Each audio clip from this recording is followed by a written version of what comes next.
When accomplished attorney Marcus Fields visits a small-town courthouse, he's met with blatant racism from an officer who assumes he doesn't belong. Despite presenting his credentials, Marcus faces humiliation and wrongful detention solely because of the color of his skin. The officer's prejudiced behavior escalates, exposing systemic racism and igniting outrage. As tensions rise, Marcus remains composed, navigating the unjust situation with quiet determination. This story highlights the infuriating reality of racism in America and the emotional toll it takes, offering a powerful glimpse into one man's struggle against deeply ingrained prejudice. Ellis Ford adjusted his glasses as he parked his modest, weathered sedan in the small-town diner's gravel lot. The car, a 10-year-old Toyota Camry with a persistent but harmless rattle, seemed out of place among the shiny pickups and SUVs that dotted the lot. Ellis had long since stopped worrying about appearances. He stepped out of the car, wearing his usual understated attire, a pressed navy blazer over a plain white shirt, jeans and scuffed leather shoes. His look screamed, ordinary. And that's exactly how he wanted it. Few people who passed him on the street or exchanged small talk at a cafe would guess his stature. Dr. Ellis Ford was one of the nation's most prominent neurosurgeons, known not just for his precision in the operating room, but for his pioneering research in minimally invasive techniques. He had graced the covers of medical journals and delivered keynote speeches at international conferences. Yet here he was, quietly walking into the Maplewood Diner like any other patron, the faint hum of distant accolades following him like a whisper. The Maplewood Diner was quintessential small-town America. Its vinyl booths, laminate tables, and buzzing fluorescent lights had seen decades of chatter and countless cups of coffee. The aroma of frying bacon mingled with the scent of freshly brewed coffee as Ellis pushed through the glass door, causing the tiny bell overhead to jingle inside. A handful of regulars sat scattered at booths and along the counter, their chatter soft and unhurried.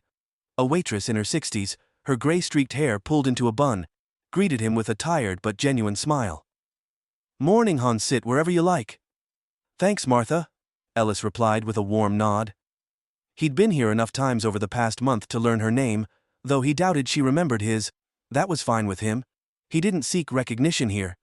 He had come to this town for quiet, to finalize his proposal for a new medical center while immersing himself in the simplicity of small-town life. Ellis chose a corner booth near the window. He set down a worn leather satchel containing his laptop, a thick notepad, and a stack of architectural renderings. He opened the notebook and began flipping through his neatly written notes, periodically sipping his coffee as he fine-tuned the funding breakdown for the medical center. Outside the window, the town's main street bustled with small-town charm. Antique shops, a hardware store, and a few cafes lined the road, their festive holiday decorations already on display. Ellis smiled faintly at the sight of a young boy helping his mother hang ornaments on a storefront Christmas tree. For a moment, the world outside seemed untouched by the broader societal struggles he often grappled with. The peace shattered when two men entered the diner, their voices loud and boisterous. They wore the faded uniforms of the local construction crew, their boots caked with mud and their jackets patched in places. The taller of the two, a burly man with a grizzled beard, glanced around the room as if taking inventory of its occupants. His gaze lingered on Ellis just a beat too long before he turned to his companion and muttered something that made the other man laugh. Ellis felt the weight of that glance. It was a look he had seen countless times, a cocktail of curiosity and quiet judgment that spoke louder than words. He had grown used to it in his youth, as one of the few black students in his Ivy League medical school, and it had followed him into boardrooms and operating rooms alike. Still, it never sat right. The two men took seats at the counter, their conversation carrying across the diner. "Don't see too many folks like him around here," the bearded man said, his voice just low enough to maintain the veneer of plausible deniability. Ellis kept his focus on his notebook, his pen hovering over the page. He had learned long ago how to tune out distractions like this. But that didn't mean it didn't sting. He pressed his lips together, his grip tightening ever so slightly around his pen. The waitress, Martha, cast a fleeting glance toward Ellis before turning her attention back to the men. "What'll it be today, boys?" she asked, a faint edge to her voice that betrayed her discomfort. "Just coffee for now," the younger man said, glancing back at Ellis with a smirk. "Though I gotta ask, what's with all the homework over there? Ain't we past school hours?" Ellis finally looked up, meeting the man's gaze with a calm, steady expression. "Just some work I brought along," he replied evenly, his tone polite but firm. He didn't smile, but he didn't frown either. Instead, he returned to his notes, signaling an end to the conversation. The younger man chuckled and turned back to his coffee. "Guess we'll leave the professor to it, huh?" The older man grunted in agreement, but their whispers and laughter persisted. Ellis took another deep breath, reminding himself of the stakes. He wasn't just here for a cup of coffee, he was here to fund a project that would provide access to life-saving healthcare for underserved communities like this one. If he allowed himself to get rattled by every offhand comment, he'd never get anything done. Still, his mind wandered as he scribbled in his notebook. He thought about the times he had been mistaken for a janitor in the very hospitals where he'd performed groundbreaking surgeries. He thought about the young medical residents who seemed surprised by his expertise until they saw the degrees on his office wall. No matter how many accolades he earned, there was always someone ready to remind him that in their eyes, he was just another black man in the wrong place. Martha returned to his booth with a refill, her movements brisk but deliberate. "Don't mind them, hun," she said softly, her voice low enough that only Ellis could hear. "They don't mean no harm, just don't know any better." Ellis offered a faint smile, though it didn't reach his eyes. "Thanks, Martha," he said simply, his gratitude genuine but tempered by the weight of her words. He had heard variations of this sentiment before, the well-meaning defense of ignorance. It was meant to soothe, but it always left him feeling more tired than anything else. As the minutes ticked by, Ellis tried to refocus on his work, but the atmosphere in the diner grew heavier. He noticed a few more glances from the counter, a few more muttered remarks. He couldn't make out the words, but he didn't need to, he knew the script by heart. Finally, the tension broke, when the younger man at the counter raised his voice again. "Hey Martha, you ever seen someone come in here with that much paperwork? What's he doing, planning a takeover?" This time, the comment drew a few chuckles from other patrons. Ellis set his pen down, his movements slow and deliberate. He looked up and met the man's gaze again, this time with a quiet intensity that made the room feel just a little smaller. "Actually," Ellis said, his voice measured, "I'm working on plans for a medical center that could save lives in towns like this, but I'd be happy to hear your thoughts on it if you have something to contribute." The room fell silent, the laughter evaporating like steam. The younger man blinked, clearly caught off guard, while his companion looked away, suddenly interested in his coffee cup. Martha's gaze darted nervously between Ellis and the men at the counter, her hands gripping the edge of her tray. Ellis didn't wait for a reply. He picked up his pen and returned to his notes, his calm demeanor intact, but his chest tightening with a familiar frustration. He knew this wasn't the end of the exchange, but for now, he had made his point. Outside the diner, the faint rumble of a storm, gathering on the horizon, mirrored the tension in the room. Ellis glanced at the darkening clouds through the window, his resolve hardening. This town needed more than just healthcare. It needed a shift in perspective, a reminder that progress wasn't just about new buildings, but about breaking down old barriers. Ellis wasn't sure what the next few weeks would bring, but he knew one thing for certain: he wasn't going to let anyone or anything stand in his way.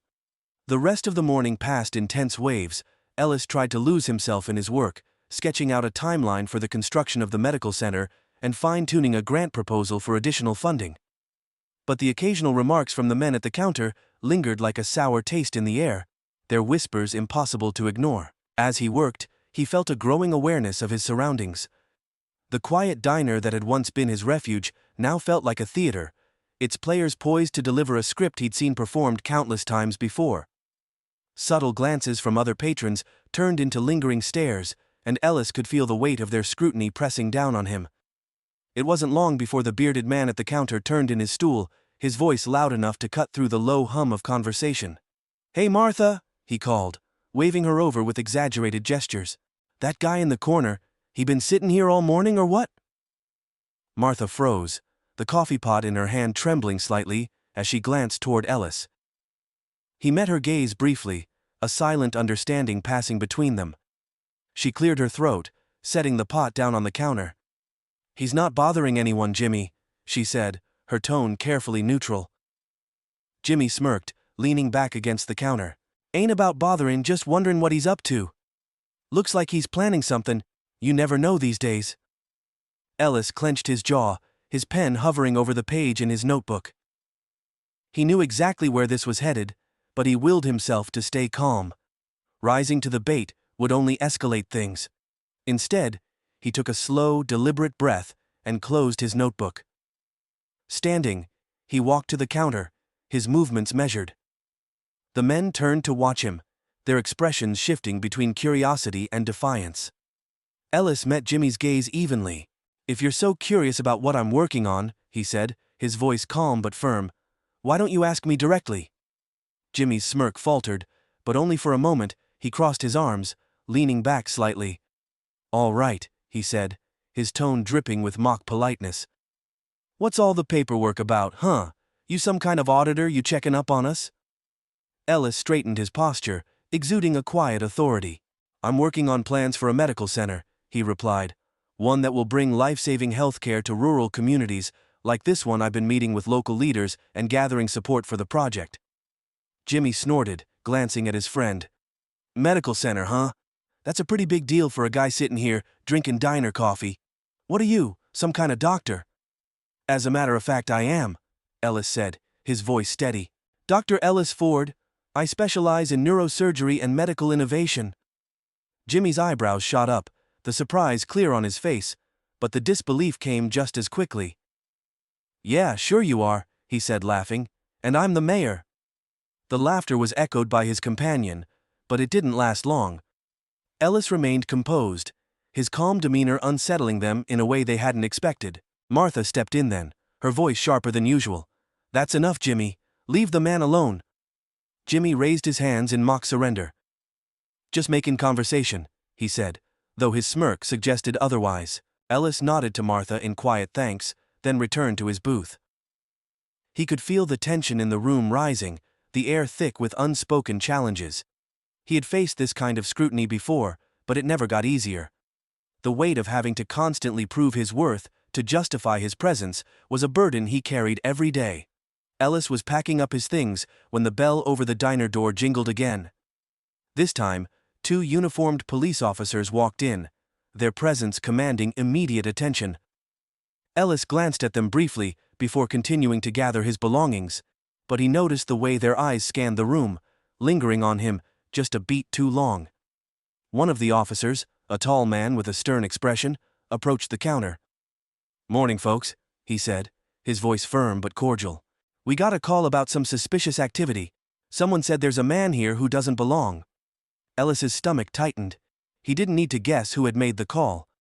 Martha looked stricken, her gaze darting to Ellis before she addressed the officers. "There's no trouble here, officers. Dr. Ford is just working on some papers. He's a regular." The taller officer glanced at Ellis, his expression unreadable. "Dr. Ford, is it?" he said, his tone carrying a hint of skepticism. He approached the booth, his partner following close behind. Ellis stood, his movements deliberate and controlled. "That's right," he said, meeting the officer's gaze. "Is there a problem?" The officer's eyes flicked to the satchel on the table, then back to Ellis. "Mind if we see some ID?" Ellis hesitated. He had done nothing wrong, but he knew how these situations could escalate. Slowly, he reached into his jacket pocket and produced his driver's license, handing it over without a word. The officer examined the ID, his expression unreadable. "Says here you live in the city," he said, his tone almost accusatory. "That's correct," Ellis replied. "I've been traveling back and forth for a project I'm working on. The details are in that satchel, if you'd like to see." The officer didn't respond immediately. Instead, he handed the ID to his partner, who stepped away to run the information. The tall officer crossed his arms, his eyes narrowing slightly. "Mind telling me what kind of project?" Ellis took another measured breath, fighting the frustration that threatened to surface. "I'm developing a medical center to serve rural communities," he said. "It's meant to provide access to healthcare for areas that need it most." The officer raised an eyebrow, his skepticism clear. "That's a pretty big project for one man." "I'm not just one man," Ellis said, his voice firm but controlled. "I'm a neurosurgeon with years of experience in medical research and development. If you have any doubts about my credentials, I'd be happy to provide references." The officer didn't respond, but the tension in the room was palpable. Other patrons watched the exchange, with varying degrees of discomfort, their whispers filling the silence. Martha stepped forward again, her voice trembling slightly. "Officers, I'm telling you, there's no trouble here. Dr. Ford is a good man." The shorter officer returned, handing Ellis's ID back with a nod. "Everything checks out," he said quietly. The taller officer hesitated for a moment, then nodded as well. "All right," he said, his tone still guarded. "We're just doing our job, you understand." Ellis took his ID, slipping it back into his pocket.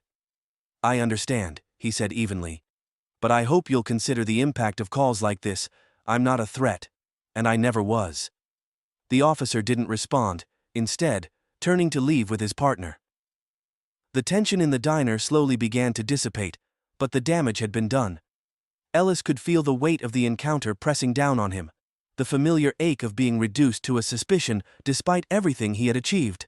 As he gathered his things and prepared to leave, he glanced around the diner one last time. Some patrons looked away, embarrassed. Others continued to watch him, their expressions unreadable. Martha offered him an apologetic smile, her eyes filled with unspoken regret. Ellis nodded to her before stepping outside into the crisp air. He paused for a moment, closing his eyes and taking a deep breath. The fight wasn't over. Not here, not anywhere. But as he walked back to his car, his resolve only strengthened. He had work to do, and he wouldn't let ignorance or prejudice stand in his way. Ellis had hoped the police encounter at the diner would be the end of it, a momentary disruption in an otherwise productive day. But as he drove away from the small-town cafe, his phone buzzed incessantly with notifications. Social media had gotten hold of the incident, someone in the diner had recorded it, and the video was now making its rounds online. The caption on one post read, "Wealthy black doctor, harassed by cops in small-town diner, when will it end?" Another called it, "Profiling at its finest." The comments ranged from outrage to skepticism, with some defending the officers and others lambasting the systemic biases they represented. Ellis sighed heavily as he pulled over to the side of the road. He didn't want this attention. Not like this. His focus was on building the medical center, not becoming a viral sensation, but as the notifications continued to pour in, he knew this wasn't something he could ignore. The video, though humiliating, could be a catalyst for something larger. He scrolled through the messages, pausing at one from a reporter at a major news outlet requesting an interview. Before he could respond, another call came in, this time from the mayor of the small town, Philip Henson. "Dr. Ford!" The mayor's voice boomed through the phone, laced with a mix of concern and urgency. "I just saw the video from the diner. We need to meet. Can you come by my office today?" Ellis hesitated, unsure of the mayor's intentions, but he couldn't afford to ignore the invitation. "I'll be there in an hour," he said, before hanging up and starting his car again. Meeting at the crossroads. The mayor's office was in a modest brick building that overlooked the town square. Ellis walked in, his shoulders squared and his head held high. A secretary directed him to a conference room where Mayor Henson was waiting, flanked by two men Ellis didn't recognize. One wore a police uniform, Captain Mitchell, according to his name badge, and the other was introduced as Jason Dunn, the town's attorney. The atmosphere in the room was tense, the air thick with unspoken agendas. "Dr. Ford," the mayor began, rising from his chair to shake Ellis's hand. "Thank you for coming on such short notice. Please have a seat." Ellis sat, his posture relaxed but alert. He glanced briefly at Captain Mitchell, whose expression was unreadable, and then at Dunn, who was furiously scribbling notes. "I assume this is about the diner," Ellis said, breaking the silence. The mayor nodded. "Yes, it is. I want to start by saying that what happened this morning was unacceptable. On behalf of the town, I apologize for the way you were treated." Ellis appreciated the sentiment, but he wasn't here for apologies. "Thank you, Mayor Henson, but an apology doesn't address the larger issue. This isn't about hurt feelings. It's about the systemic biases that allow situations like this to happen." Henson nodded again, though his expression hinted at discomfort. "I understand that, Dr. Ford. And I assure you, we're taking this very seriously. Captain Mitchell has already begun an internal review of the officers involved." Ellis raised an eyebrow. "An internal review? That sounds like a polite way of saying nothing will happen." Captain Mitchell bristled, his jaw tightening. "With all due respect, Dr. Ford, we take these matters seriously. My officers were responding to a call from a concerned citizen. They acted within protocol." "Protocol?" Ellis repeated, his voice calm but sharp. "Is it protocol to handcuff someone for taking a walk, to treat them as guilty until proven innocent, because they don't look like they belong?" Mitchell hesitated, but it was clear he wasn't used to being challenged so directly. The mayor interjected, his tone placating. "Dr. Ford, I assure you, we want to address this appropriately. However, with the video going viral, we're facing pressure from all sides. I'd like to work with you to ensure this doesn't escalate further." Ellis leaned back in his chair, studying the mayor. "And what does working with me entail? Are you asking me to stay quiet?" Henson shook his head quickly. "Not at all. I'm asking for your cooperation in presenting a united front. We want to show the community, and the wider public, that we're addressing this fairly and transparently." Ellis considered this for a moment. "Transparency is a start. But I want more than that. I want concrete actions, bias training for your officers, accountability for those who misuse their authority, and a public acknowledgement that what happened to me wasn't just a misunderstanding, it was racial profiling." The room fell silent, the weight of Ellis's words hanging in the air. Finally, the town attorney spoke. "Dr. Ford, those are reasonable demands, but implementing changes takes time. The immediate priority is managing public perception. If this story spirals, it could damage the town's reputation and, frankly, hinder your project." Ellis's eyes narrowed. "My project isn't the problem here. The problem is the culture that allowed this to happen in the first place." The meeting ended with promises of follow-up actions, though Ellis left unconvinced that real change would come from it. As he walked out of the building, he was approached by a young woman with a microphone and a cameraman in tow. She introduced herself as Sarah Green, a reporter for the local news station. "Dr. Ford, do you have a moment?" she asked, her voice eager but respectful. "I'd like to hear your side of the story." Ellis hesitated. He wasn't sure if speaking publicly would help or hurt his cause, but he also knew the power of controlling his own narrative. "All right," he said, nodding. They stepped to the side, the cameraman positioning the shot. Sarah began the interview with basic questions about the incident, but soon, her focus shifted. "What struck me most about the video, Dr. Ford, was how calm you remained despite the clear injustice. How do you manage to stay composed in situations like that?" Ellis paused, considering his response. "Because I've been here before," he said finally. "This isn't the first time I've been judged based on my appearance rather than my actions, and unfortunately, it won't be the last. But losing my composure doesn't help the situation. It only reinforces the biases that led to it in the first place." Sarah nodded, her expression thoughtful. "What do you hope comes from this incident?" "I hope it starts a conversation," Ellis said. "Not just about what happened to me, but about the larger issues at play. This isn't about one bad officer or one bad day. It's about a system that needs to change." The interview wrapped up, and as Ellis walked back to his car, he felt a mix of exhaustion and determination. He knew the coming days would bring more scrutiny, more challenges, but he also knew this was an opportunity to push for something bigger. That evening, Ellis received a call from a member of the town council, a woman named Angela Mason, who had seen the video and wanted to lend her support. "What happened to you was wrong," she said firmly. "I'm pushing for a public forum where you can speak directly to the community, and where the police department can answer some hard questions." Ellis agreed, though he knew it would be a contentious event. The town was already divided, with some defending the officers and others calling for accountability. But he was ready for the challenge. As the date of the forum approached, tensions in the town grew. The diner incident had become a lightning rod, igniting debates about race, privilege, and authority.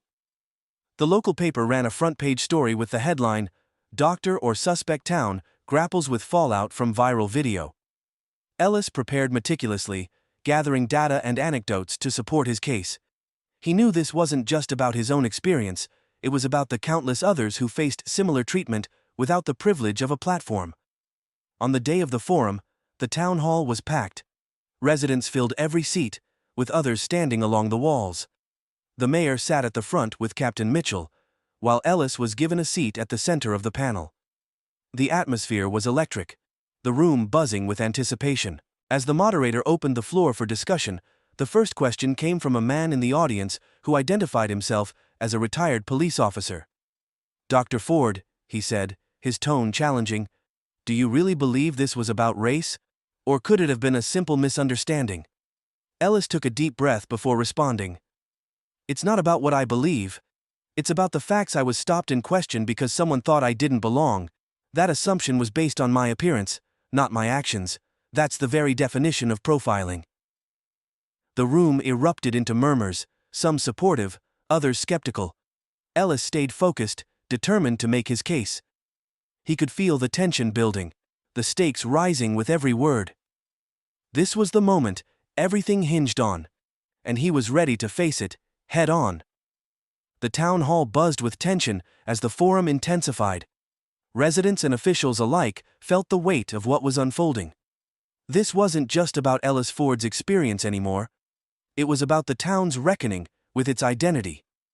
The clash between a powerful, composed black man who had fought for equity his whole life and the entrenched systems of bias had reached a boiling point. Ellis sat at the center of the panel, his presence commanding, but calm.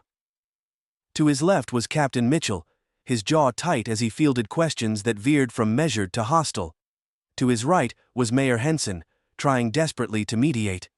The audience reflected the same divide, some outraged by Ellis's treatment, others fiercely defending the status quo. A woman in the back, her arms crossed over her chest, stood to speak.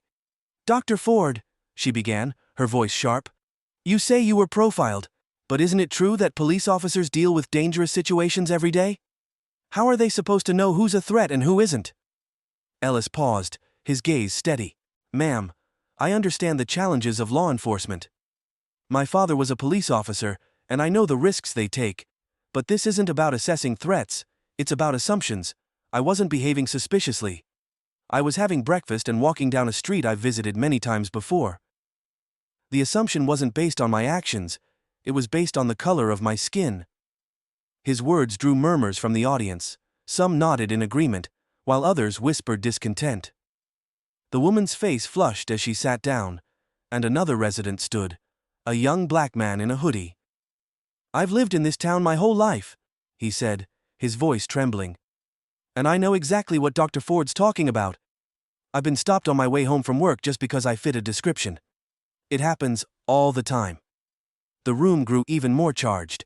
Captain Mitchell cleared his throat, leaning toward his microphone. "I hear your frustration, and I agree that these incidents should never be taken lightly. But I also want to remind everyone that our officers acted within protocol." Ellis turned his head sharply toward Mitchell. "Protocol?" he said, his voice cutting through the room like a blade. "Your protocol seems to prioritize suspicion over understanding. That's not policing, that's profiling, and it's dangerous." Mitchell stiffened, his discomfort evident. "Dr. Ford, with all due respect, you don't know the pressures our officers face." "I know enough to recognize systemic bias when I see it," Ellis interrupted, his voice rising slightly. "This isn't about individual pressures. It's about a culture that teaches officers to see people like me as threats first and human beings second." As the tension thickened, Angela Mason, the council member who had helped organize the forum, stepped in.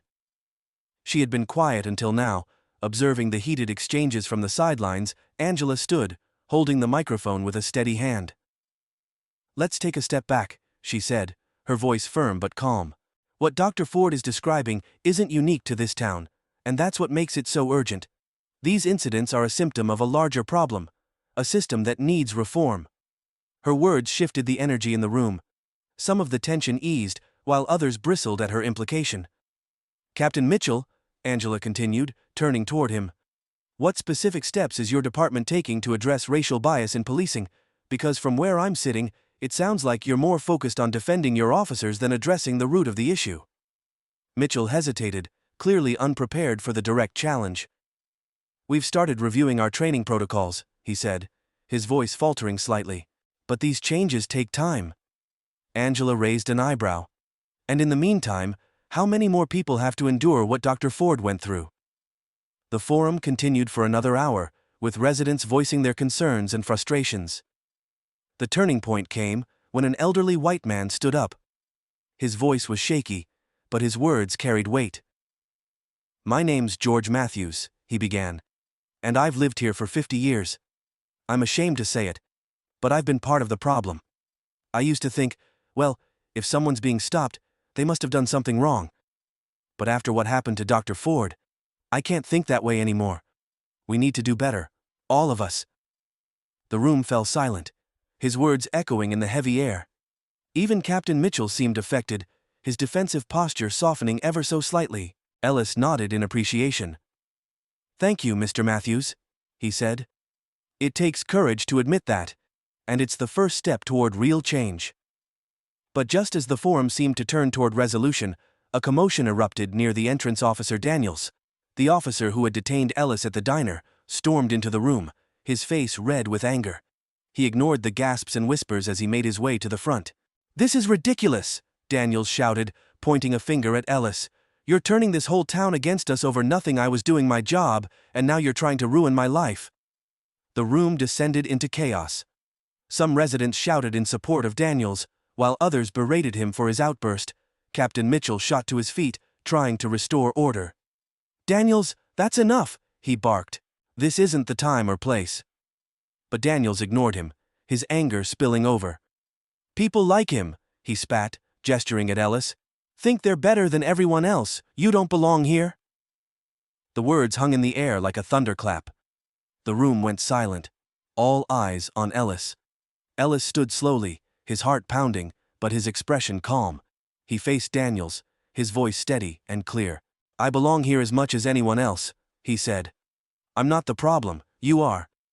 Your job is to protect and serve, not to judge and harass, and until people like you are held accountable, this town, and every town like it, will continue to suffer."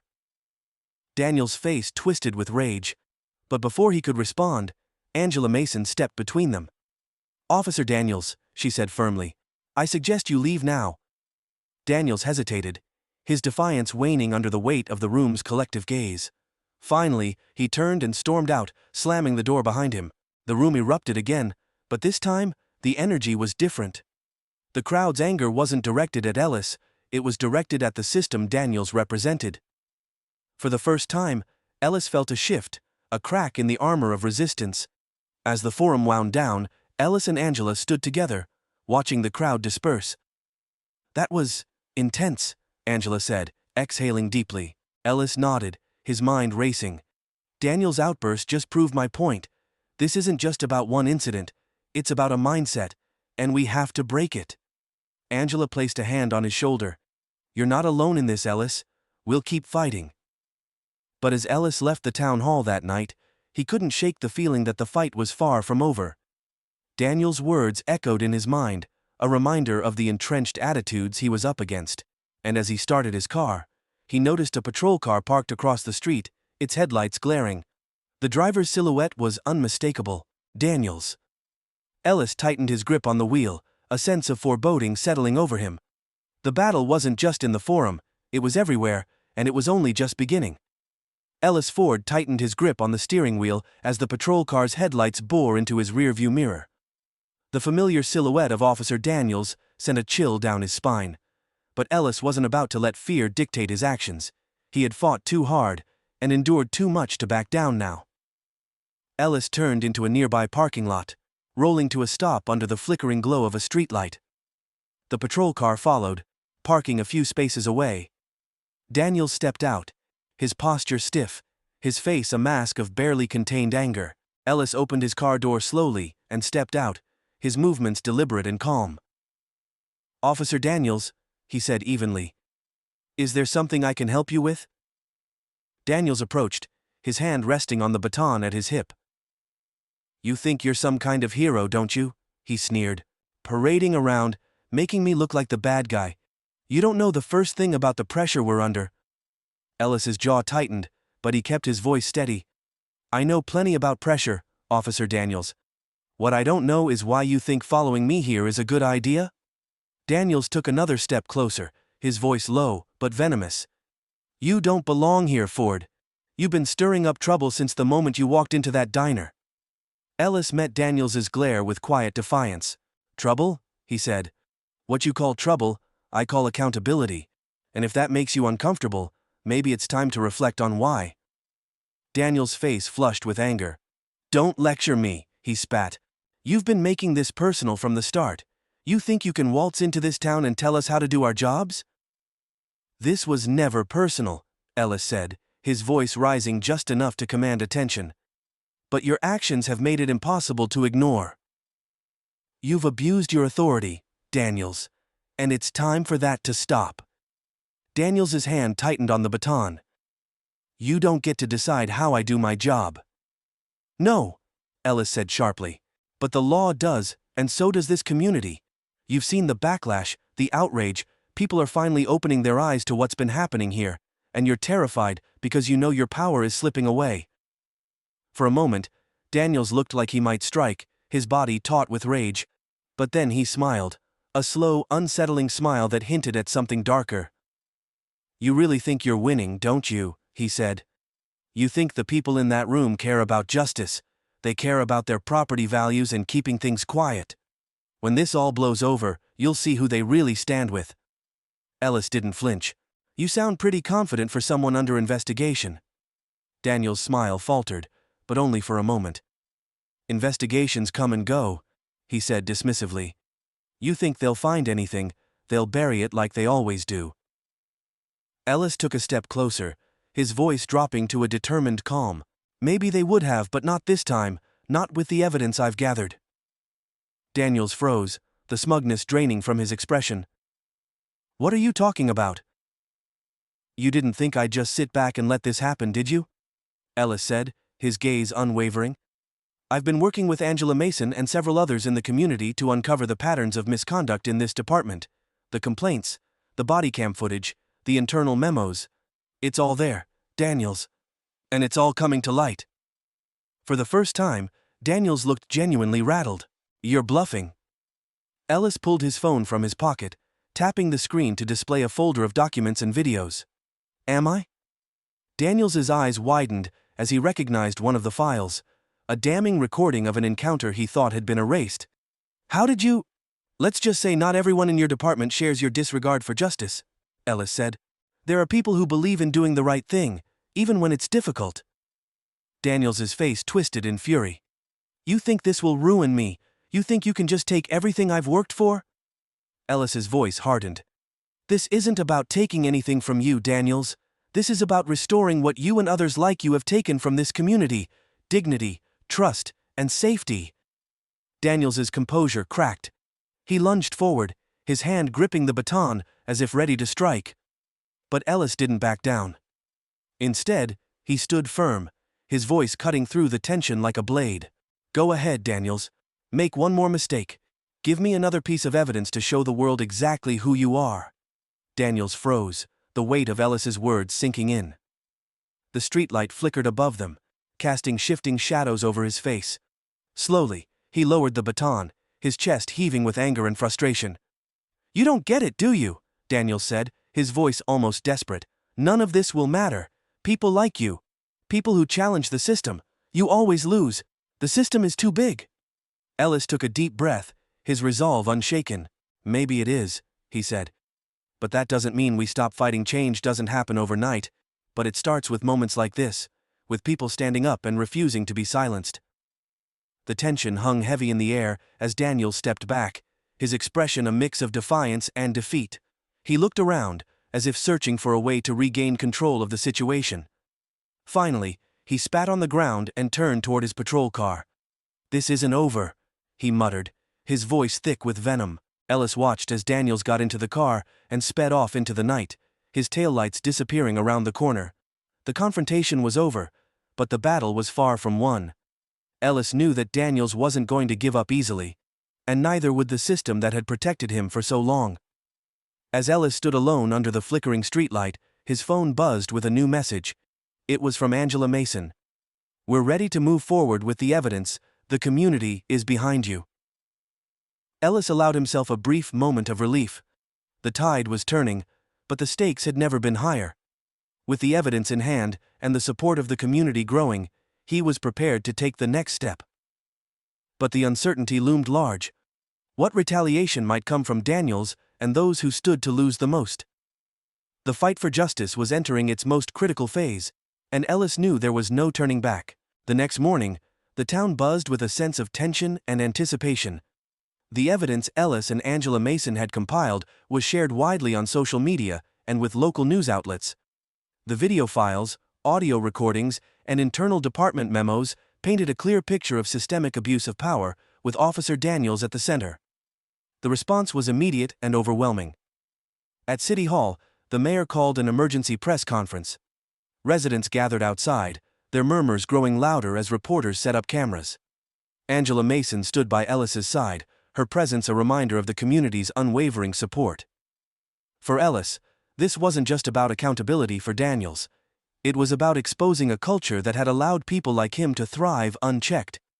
Inside the packed room, the mayor, a stoic woman with a reputation for pragmatism, stepped up to the podium. "We have reviewed the evidence provided by Mr. Ford and his collaborators," she began, her voice steady but grim. "What we've seen is unacceptable. Officer Daniels has been placed on administrative leave pending a full investigation. Additionally, we are initiating an independent review of the police department's policies and practices." A collective murmur rippled through the crowd, some cheering, others still skeptical. Angela leaned toward Ellis, whispering, "This is the start we needed." As the press conference continued, Daniels' absence was glaring. It was later revealed that he had called in sick, a thinly veiled attempt to avoid the fallout.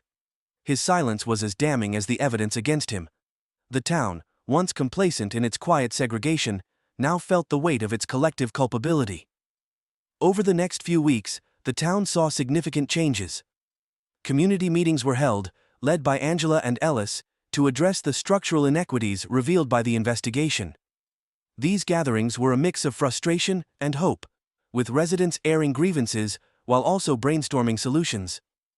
Sergeant Mitchell, one of the few officers who had privately supported Ellis during his ordeal, stepped forward publicly.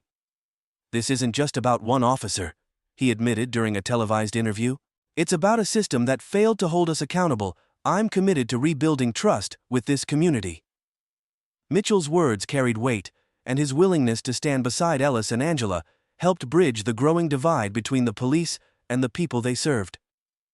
Other officers began to follow suit, attending workshops and participating in discussions with the community. For Ellis, the journey had been transformative. What began as a quiet mission to uncover the truth had grown into a movement that challenged the very fabric of his town. But the fight hadn't been without cost.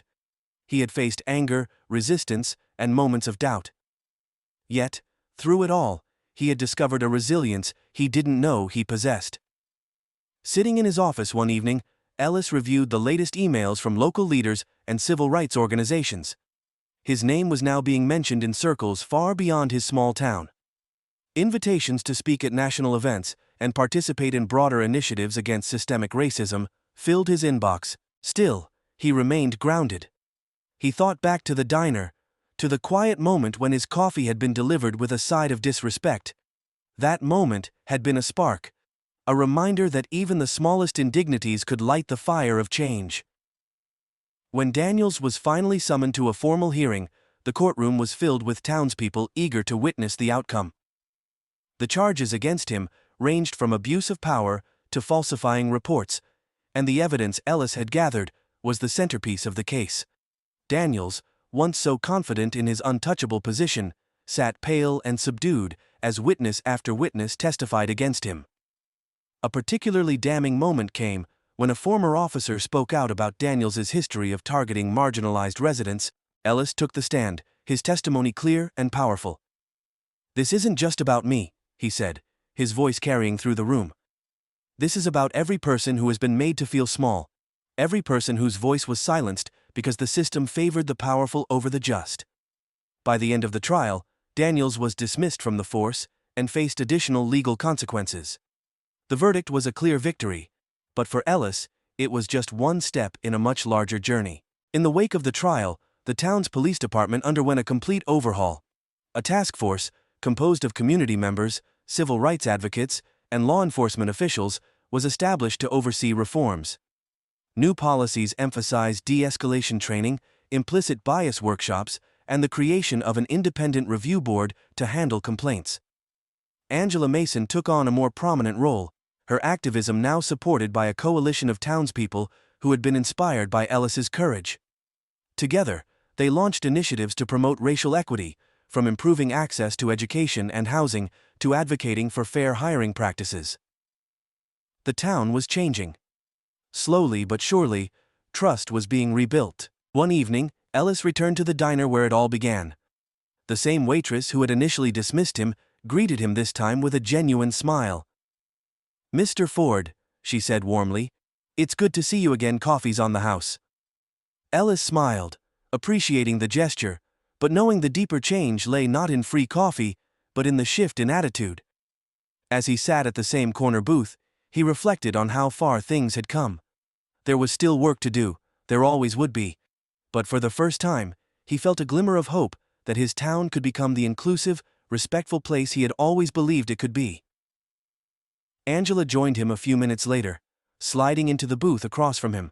"You've done something incredible," she said, raising her coffee cup in a mock toast. "Here's to shaking the system." Ellis laughed softly. "Here's to not stopping now." As the town settled into its new normal, Ellis began considering the next steps.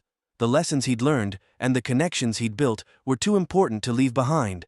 When a representative from a national advocacy group reached out, asking him to help shape policy reform on a broader scale, he felt the pull of something greater. But he also knew his roots were here, in this small town. If he left, who would continue the work they'd started? The decision weighed on him, but he knew one thing for certain. Whatever path he chose, it would be one that honored the fight for justice. Ellis's story was far from over. It was a story of resilience, of community, and of the enduring struggle for equality. And while not every thread had been neatly tied, there was no denying the progress that had been made. Ellis Ford sat on the porch of his modest home, the late evening sky painted in hues of amber and purple. The quiet hum of cicadas filled the air, blending with the distant sounds of children playing on the street. He sipped his tea slowly, reflecting on the whirlwind of events that had consumed his life over the past few months. The journey had tested his patience, his resolve, and his belief in justice. But it had also unearthed a strength he hadn't realized he possessed. When Ellis first walked into the diner that fateful morning, his focus had been on helping his clients and navigating his usual responsibilities as an attorney. What he didn't anticipate was how quickly he'd be thrust into a battle against systemic injustice. Yet, as he looked back now, he understood that this was a fight he had been preparing for his entire life. The quiet strength that had carried him through years of discrimination, subtle dismissals, and outright hostility became his greatest asset.